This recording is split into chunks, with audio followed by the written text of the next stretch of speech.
दोस्तों, आज मैं आपके सामने एक ऐसी किताब को लेकर आया हूँ जो आपके टाल मटोल करने की आदत को हमेशा के लिए छुड़वा देगी, जो आपके आलस्यों को दूर कर देगी और आपके गोल को अचीव करने में काफ़ी ज़्यादा मदद करेगी। दोस्तों, इस बुक का नाम है डू इट टुडे। ये एक सेल्फ हेल्प बुक है जो हमारी टाल मटोल या आलस को दूर करके हमें एक्शन लेना सिखाती है, जिसकी सहायता से हम अपने गोल को आसानी से अचीव कर पाते हैं। बुक के लेखक डेरियस फोराक्स, जो कि एक खुद प्रोडक्टिविटी एक्सपर्ट हैं। बुक के अंदर 6 चैप्टर है और हर एक चैप्टर टाल मटोल के अलग अलग पहलू पर बात करता है और साथ ही साथ ये भी बताता है कि कैसे इसे दूर किया जाता है। लेखक कहते हैं कि यूँ तो टाल मटोल एक आम समस्या है जिसे हम किसी न किसी वजह से अपने काम को या तो करते नहीं हैं या फिर समय निकलने के बाद करते हैं, जिसका सीधा असर हमारी प्रोडक्टिविटी पर पड़ता है और धीरे धीरे यह अनप्रोडक्टिविटी हमारी लाइफ में नेगेटिविटी को जन्म देती है, जिसकी वजह से हम दुखी या परेशान रहने लग जाते हैं। टाल मटोल से बचने और काम पूरा करने का सबसे अच्छा तरीका है कि हम अल्टीमेट एक्शन लें, काम को पूरा कर लें, लेकिन ये हमेशा इतना आसान नहीं होता और इसे आसान बनाने के लिए ये बुक समरी आपको काफ़ी हेल्प करेगी। तो आइए शुरू करते हैं। नंबर 1, तुरंत एक्शन लें। लेखक का कहना है कि हर एक क्षण हमारे जीवन का हमें किसी न किसी चीज का अवसर देता है और हम टाल मटोल करके उस क्षण को खो देते हैं जो कि आगे बढ़ने और कामयाबी का एक अवसर लेकर आया होता है। इस बात को ध्यान में रखते हुए लेखक तुरंत एक्शन लेने या कदम उठाने की सलाह देते हैं, भले ही वो कदम कितना भी छोटा क्यों ना हो, लेकिन आवश्यक ये है कि कदम तब उठाया जाए जब उसकी जरूरत हो। समय निकलने के बाद एक्शन लेना सांप के भाग जाने के बाद लाठी पीटने जैसा है, जिसका कोई फायदा नहीं होता है। लेखक हमें प्रेजेंट बेस के बारे में भी बताते हैं, जिसमें लोग लॉन्ग टाइम बेनिफिट की ना सोचकर तुरंत प्लेजर के चक्कर में फंस जाते हैं। वो कहते हैं कि ये बेस इसलिए हमारे लिए नुकसानदायक है क्योंकि इसमें अक्सर हम उन कामों को टाल देते हैं जो लंबे समय तक हमारे लिए फायदेमंद होंगे। लेखक टाल मटोल को पार करने के लिए कुछ सुझाव देते हैं, जैसे कि काम को छोटे छोटे स्टेप्स में विभाजित कर लेना, जिससे काम करने में भी आसानी हो जाएगी और हमें करने के लिए ज़्यादा सोचना भी नहीं पड़ेगा। इसके अलावा हमें अपनी डेडलाइन सेट करके काम करना चाहिए। बिना डेडलाइन के कोई भी काम समय पर खत्म नहीं हो पाएगा और एक बार जब आप कोई काम पूरा कर ले तो खुद को इनाम देना या रिवॉर्ड देना ना भूलें। नंबर 2, देरी पर काबू पाना। ये समझने के बाद कि टाल मटोल आखिर होता क्या है, लेखक ने इस चैप्टर में हमें टाल मटोल की वजह समझाने की कोशिश की है और बताया है कि टाल मटोल के पीछे अक्सर मनोवैज्ञानिक कारण काम करते हैं। वे कहते हैं कि टाल मटोल का एक मुख्य कारण डर होता है। कोई विफल होने से डरता है क्योंकि उन्हें लगता है कि दुनिया उन्हें फेल्योर के रूप में याद करेगी। कुछ लोग ऐसे भी होते हैं जो सफलता से डरते हैं। लेखक कहते हैं कि टाल मटोल करने की अन्य वजह लैक ऑफ मोटिवेशन और लैक ऑफ सेल्फ डिसिप्लिन भी हो सकता है।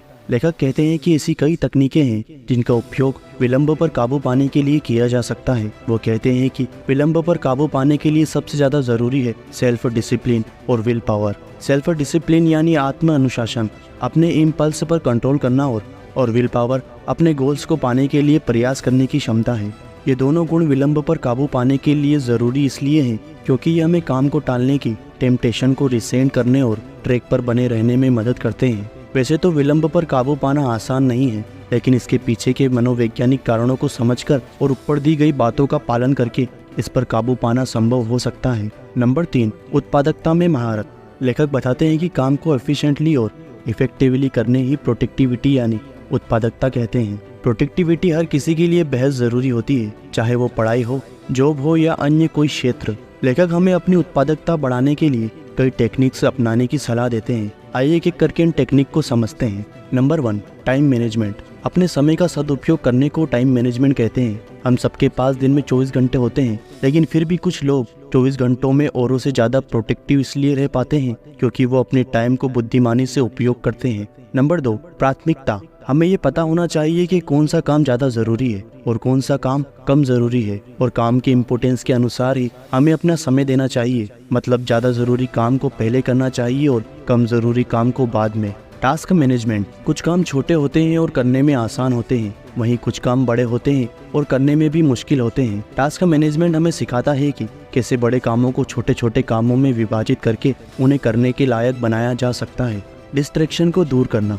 जब हम काम करते हैं तो ऐसी बहुत सी चीज़ें हो सकती है जो हमारा ध्यान काम से भटका सकती है। हमें ये सुनिश्चित करना चाहिए कि काम करते वक्त ऐसी चीज़ों से दूर ही रहा जाए। ब्रेक लेना। बहुत सी स्टडीज से ये पता चला है कि लगातार काम करने से हमारी प्रोडक्टिविटी पर नेगेटिव प्रभाव पड़ता है और वो कम हो जाती है। इसलिए काम करते वक्त फोकस्ड रहने और प्रोडक्टिविटी को बनाए रखने के लिए समय समय पर ब्रेक लेना बहुत ज़रूरी है। The Pomodoro technique. ये टाइम मैनेजमेंट की एक टेक्निक है जिसमें किसी भी काम को 25-25 मिनट के विभाजित में किया जाता है। 25 मिनट काम करने के बाद छोटा ब्रेक लिया जाता है। इस तकनीक का इस्तेमाल करके हमें अपना फोकस और कंसंट्रेशन सुधारने में मदद मिलती है। Time blocking. इस तकनीक में हमें अपने कामों को करने के लिए अपने कैलेंडर में टाइम फिक्स करना होता है, जिसे टाइम ब्लॉकिंग या कैलेंडर ब्लॉकिंग भी कहा जाता है। टाइम ब्लॉक करने से न सिर्फ हमें ज़्यादा ऑर्गेनाइज्ड रहने में मदद मिलती है, बल्कि हम डिस्ट्रैक्शन से भी बच सकते हैं। 2 मिनट रूल। इस नियम के अनुसार हमें छोटे कामों को तुरंत पूरा कर लेना चाहिए,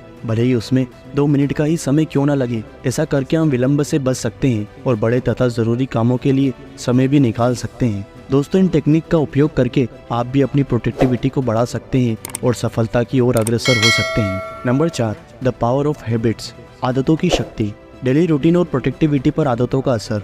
इस चैप्टर में लेखक कहते हैं कि हमारी आदतें हमारे रूटीन और प्रोडक्टिविटी पर काफ़ी गहरा असर डालती है। जहाँ एक और पॉजिटिव आदतें ज़्यादा प्रोडक्टिव बनने में हमारी मदद कर सकती है, वहीं दूसरी ओर नेगेटिव आदतें हमारी प्रोडक्टिविटी पर भी नेगेटिव प्रभाव डालती है। अच्छी या पॉजिटिव आदतें काम को ऑटोमेट करके उसे आसान बना देती हैं, जिससे हमारी प्रोडक्टिविटी बेहतर हो सकती है। उदाहरण के लिए, अगर किसी को सुबह जल्दी उठकर एक्सरसाइज करने की आदत हो तो वो अपना दिन जल्दी शुरू कर सकता है, जिससे उन्हें अपने कामों को पूरा करने के लिए ज़्यादा समय मिलेगा। अच्छी आदतें आसानी से कैसे बनाएं? अब सवाल ये उठता है कि अच्छी आदतों को आसानी से कैसे बनाया जाए। दूसरी ओर नकारात्मक आदतों का हमारे काम पर भी नकारात्मक प्रभाव पड़ता है। ये आदतें या तो हमें काम शुरू करने ही नहीं देगी या फिर काम को पूरा करने में हमारा ज़्यादा समय लगेगा। जैसे किसी को सुबह उठकर इंटरनेट चलाने की आदत है, सोशल मीडिया पर टाइम बिताने की आदत है तो इसका असर उनकी पूरी दिनचर्या पर पड़ सकता है। हैबिट बनाने में क्यूज, रूटीन और रिवॉर्ड्स का रोल। लेखक कहते हैं कि आदतें हैबिट लूप नामक प्रक्रिया से बनती है और इनमें 3 मिनट स्टेप होते हैं जो इस प्रकार हैं। नंबर 1, क्यूज, जिसे संकेत भी कहते हैं। किसी आदत को शुरू करने के लिए ये ट्रिगर का काम करता है। ये ट्रिगर हमारे मस्तिष्क को संदेश भेजता है और फिर हमारा मस्तिष्क उस आदत को शुरू करने के लिए हमें ज़रूरी एक्शन लेने के लिए कहता है। Number 2, routine. रूटीन उस एक्शन या बिहेवियर को दर्शाते हैं जो हम किसी संकेत के मिलने पर लेते हैं या करते हैं। खाने की खुशबू वाले उदाहरण में खाना बनाया या खाना खाना रूटीन है। Number 3, reward. रिवॉर्ड या इनाम सेटिस्फेक्शन या हैप्पीनेस को कहते हैं, जो हमें किसी रूटीन हैबिट को करने में मिलती है। जैसे ऊपर वाले उदाहरण में खाने को खाकर किसी को संतुष्टि या खुशी मिल सकती है। लेखक कहते हैं कि हैबिट लूप को समझकर हम अच्छी आदतें बना और बुरी आदतों को छोड़ सकते हैं। अच्छी आदतें बनाने के लिए लेखक हमें कुछ टिप्स भी देते हैं जो कि इस प्रकार हैं। संकेत को पहचानें। हमें सबसे पहले संकेत को पहचानना होगा जो उस आदत को ट्रिगर करता है जिसे हम बदलना चाहते हैं। जब हम संकेत को पहचान लेते हैं तो हम अपनी आदत को बदलने के लिए प्लान बना सकते हैं।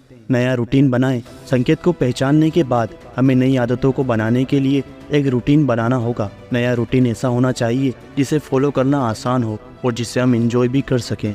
खुद को रिवॉर्ड दें। जब भी हम किसी नई आदत को बनाने के लिए ज़रूरी एक्शन ले चुके हो तो हमें खुद को रिवॉर्ड देना चाहिए और इसे भूलना नहीं चाहिए। रिवॉर्ड ना सिर्फ नई आदत को मजबूत बनाता है बल्कि ये भी श्योर करता है कि हम इसे लंबे समय तक भी चला सकेंगे।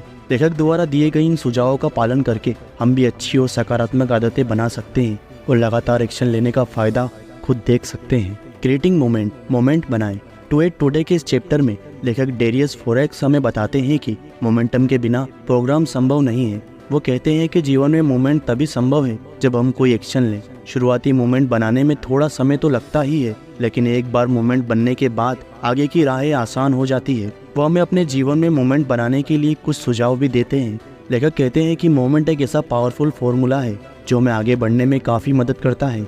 उनका कहना है कि हम जो भी कदम उठाते हैं वो हमारे पिछले कदम पर निर्भर होता है और ये सब कदम मिलकर ही हमें सफलता तक पहुंचाते हैं। उदाहरण के लिए, अगर कोई एक्सरसाइज शुरू करना चाहता है तो स्टार्टिंग में उन्हें अंदर से रेसिस्टेंस फील होगा, लेकिन अगर एक बार वो छोटे छोटे कदम से ही सही एक्सरसाइज करना शुरू कर देंगे तो बेहतर महसूस करने लग जाएंगे और जैसे जैसे एक्सरसाइज करते जाएंगे उनके लिए आगे के रास्ते और आसान होते चले जाएंगे। ऐसा इसलिए है क्योंकि मोमेंट हमें एनर्टिक पर काबू पाने और आगे बढ़ने में हमारी मदद करता है। छोटा कदम बड़ा प्रभाव। लेखक इस चैप्टर में छोटे छोटे कदमों के महत्व पर प्रकाश डालते हैं और कहते हैं कि लगातार एक्शन भले ही कितने भी छोटे क्यों ना हो, वो भी बड़े बड़े रिजल्ट के संकेत हैं। बस ज़रूरत है तो कंसिस्टेंसी मेंटेन करने की, यानी उन छोटे कदमों को लगातार उठाने की। वो छोटे स्टेप्स की तुलना कंपाउंड इंटरेस्ट यानी चक्रवर्ती ब्याज से करते हैं, जिसमें कि समय के साथ इन्वेस्ट की गई छोटी सी रकम भी बड़ी रकम में तब्दील हो जाती है। लेखक कहते हैं कि यही बात हमारे एक्शन पर भी लागू होती है। जब हम लगातार छोटे छोटे कदम उठाते हैं तो हम मोमेंट बना रहे होते हैं, और जैसे जैसे मोमेंट बनता जाता है वैसे वैसे हमारे गोल्स तक पहुंचने की संभावना भी बढ़ती जाती है।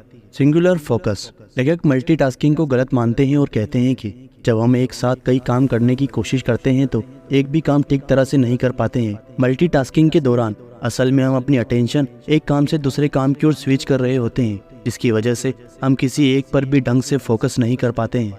वो कहते हैं कि प्रोटेक्टिव बनने के लिए ये ज़रूरी है कि हम एक समय पर सिर्फ एक ही काम को पूरी लगन के साथ करें। इससे ना सिर्फ हमें काम करते वक्त फोकस्ड रहने में मदद मिलेगी, बल्कि हमें मोमेंट बिल्ड करने में भी मदद मिलेगी, और एक बार मोमेंट बनने के बाद मंजिल की राहें आसान हो जाती है। तो आइए दोस्तों, अब जानते हैं कि दैनिक जीवन में बुक की लर्निंग का उपयोग आप कैसे कर सकते हैं। दोस्तों, डेरियस फोराक्स की बताई गई बातें हमें अपनी प्रोडक्टिविटी को बेहतर बनाने और टालमटोल को दूर करने में काफ़ी सहायता कर सकती है। अगर आप भी बुक की लर्निंग को अपने जीवन में अप्लाई करना चाहते हैं तो इन बातों को ध्यान से सुने।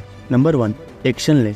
जब आपको कोई काम करना हो तो उसे टालें नहीं, बल्कि उसे जल्द से जल्द पूरा करने के लिए एक्शन लें। नंबर 2, टाइम ब्लॉकिंग का उपयोग करें। हर काम को करने के लिए अपने कैलेंडर में टाइम ब्लॉक करें। ये विभिन्न टास्कों को करने के लिए प्लानिंग की तरह होगा, जिससे आपको पता चलता रहेगा कि किस समय पर आपको क्या करना है। नंबर 3, टास्क को प्रायोरिटीज करें। सबसे पहले सबसे ज़्यादा ज़रूरी कामों को निपटाएं। ऐसा करने से आपको अपने टाइम का बेहतर इस्तेमाल करने में काफ़ी मदद मिलेगी। नंबर 4, प्रोक्रेस्टिनेशन पर काबू पाएं। आपको ये समझना चाहिए कि प्रोक्रेस्टिनेशन की सबसे बड़ी वजह मानसिक बाधाएं हैं। ऐसे नकारात्मक विचार जो आपको आगे बढ़ने से रोकते हैं, उन्हें निकाल बाहर फेंकें। याद रखें कि एक्शन लेने से ही इनर टिक पर काबू किया जा सकता है। नंबर 5, 2 मिनट रूल का प्रयोग करें। अगर किसी काम को करने में 2 मिनट या उससे कम समय लगता है तो तुरंत उस काम को कर लें। इससे आपके छोटे छोटे काम इकट्ठे नहीं होंगे। नंबर 6, कंप्लीशन को विजुअलाइज करें। खुद को काम पूरा करते हुए विजुअलाइज करें और फील करने की कोशिश करें कि आपको कैसा महसूस होगा। इससे आपको विलंब पर काबू पाने और शुरुआत करने में मदद मिल सकती है। इस बुक के दिए गए इन सुझावों को आप अपने जीवन में अप्लाई कर सकते हैं और आसानी से सफलता को प्राप्त कर सकते हैं। तो दोस्तों, इसी के साथ ये बुक समरी यहीं पर समाप्त होती है। अगर आपको ये वीडियो पसंद आया हो तो प्लीज़ इस वीडियो को लाइक और इस चैनल को सब्सक्राइब कर ज़रूर जाएं और अपने दोस्तों रिश्तेदारों को ज़रूर शेयर करें।